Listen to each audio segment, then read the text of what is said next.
1000 സ്വപ്നങ്ങളും പ്രതീക്ഷകളും ബാക്കിയാക്കി കുഞ്ഞാറ്റ യാത്രയായി. കുടുംബത്തിന്റെയും കൂട്ടുകാരുടെയും അധ്യാപകരുടെയും പ്രാർത്ഥനകൾ വിഫലമാക്കി അകാലത്തിൽ പൊലിഞ്ഞ 7ാം ക്ലാസ്സുകാരി ക്രിസ്റ്റൽ. കഴിഞ്ഞ ദിവസം ഓടിക്കളിച്ചും ഓട്ടമത്സരത്തിൽ പങ്കെടുത്തും ആക്റ്റീവായുമുണ്ടായിരുന്ന പൊന്നോമനയായ കുഞ്ഞാറ്റ ഏവരുടെയും നൊമ്പരമായി. ഓർമ്മകൾ മാത്രമാക്കി പോകുന്ന കുഞ്ഞാറ്റയെ അവസാനമായി ഒരു നോക്ക് കാണാനെത്തിയ പ്രിയ സഹപാഠികൾക്കും അധ്യാപകർക്കും പരസ്പരം കണ്ണീരടക്കാനായില്ല. സ്കൂളിൽ കുഴഞ്ഞു വീണതിനെ തുടർന്ന് ചികിത്സയിലായിരുന്ന ക്രിസ്റ്റൽ സി ലാൽ എന്ന കുഞ്ഞാറ്റ ഇന്നലെ രാവിലെയാണ് മരണത്തിന് കീഴടങ്ങിയത്. കുഞ്ഞാറ്റയുടെ ചേതനയേറ്റ ശരീരം ഇന്നലെ സ്കൂളിൽ പൊതുദർശനത്തിന് എത്തിച്ചപ്പോൾ വികാരനിർഭരമായ രംഗത്തിനാണ് സ്കൂൾ സാക്ഷ്യം വഹിച്ചത്.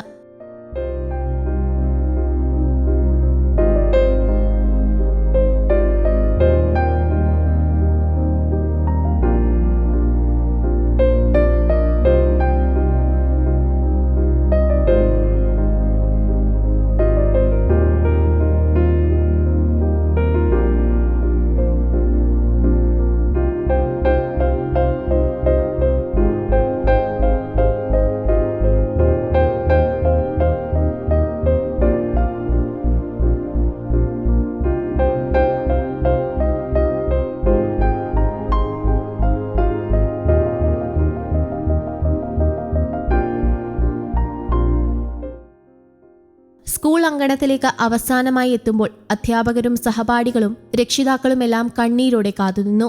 വില്ലൂനി സെന്റ് സേവിയേഴ്സ് പള്ളി വികാരി ഫാദർ ജേക്കബ് അഞ്ചുപങ്കലിന്റെ നേതൃത്വത്തിൽ പ്രാർത്ഥനകൾക്ക് ശേഷം സഹപാഠികളും അധ്യാപകരും ക്രിസ്റ്റലിന് കണ്ണീർപ്പൂക്കൾ അർപ്പിച്ച് വിട ചൊല്ലി. ഹെഡ് മിസ്ട്രസ് ലില്ലി പോൾ, ക്രിസ്റ്റലിന്റെ class teacher Don Jose, PTA president PC Manoj എന്നിവരുടെ നേതൃത്വത്തിൽ പൂച്ചെണ്ട് സമർപ്പിച്ചു. മുൻപ് CMS ഹയർ സെക്കൻഡറി സ്കൂളിലായിരുന്ന ക്രിസ്റ്റൽ ഈ അധ്യയന വർഷമാണ് വില്ലൂനിയിലെ സ്കൂളിലേക്ക് എത്തിയത്. പ്രിയപ്പെട്ട കൂട്ടുകാരോടും അധ്യാപകരോടും മൗനമായി യാത്ര ചൊല്ലി കുഞ്ഞാറ്റ സ്കൂളിൽ നിന്നും മടങ്ങി. തുടർന്ന് മൃതദേഹം കരിപ്പൂത്തട്ടിലെ വസതിയിലേക്ക് കൊണ്ടുപോയി.